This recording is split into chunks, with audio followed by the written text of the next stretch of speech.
There are a number of very interesting practices that actually use the same test. Yeah.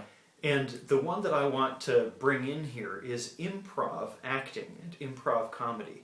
The reason that improv comedians and actors improvising, exactly are able to do such brilliant work without any previous coordination. Right. They build these tremendous structures of creativity on the stage in front of your eyes. Yeah.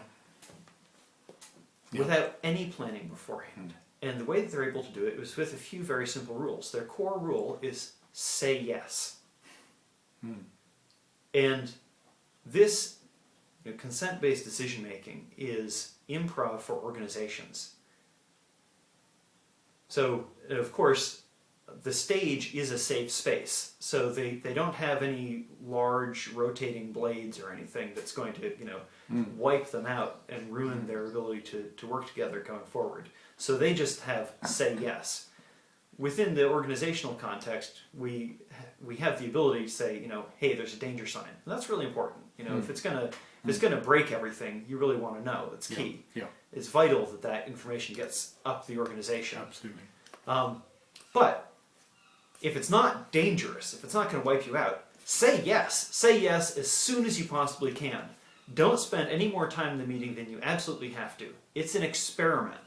Say yes and go forwards. Very often, 6 months down the road when you come back to look at the result of the experiment, either it worked just fine, or there's a small change you can make that'll make it work better. You're saying yes to an experiment, which is also interesting. That's right. Because some people might react to what you're saying in different ways.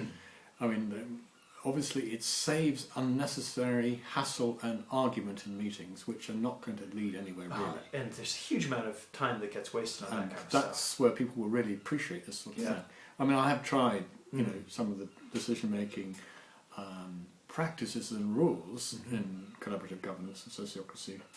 And you can really make them work for you. You kind of need to internalize them almost, but initially you can have a checklist for the group and someone actually using it. I mean, there is a very specific process, and I highly recommend that you get somebody who's trained to come in and run through that process with you. Yes. Because in addition to this test, there's a recipe book of exactly how to work through it. Yes.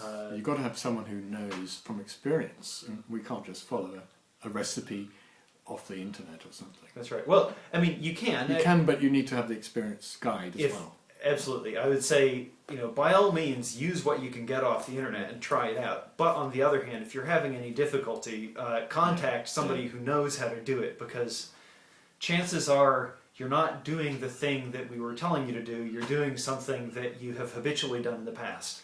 Nate, I'm going to stop you there.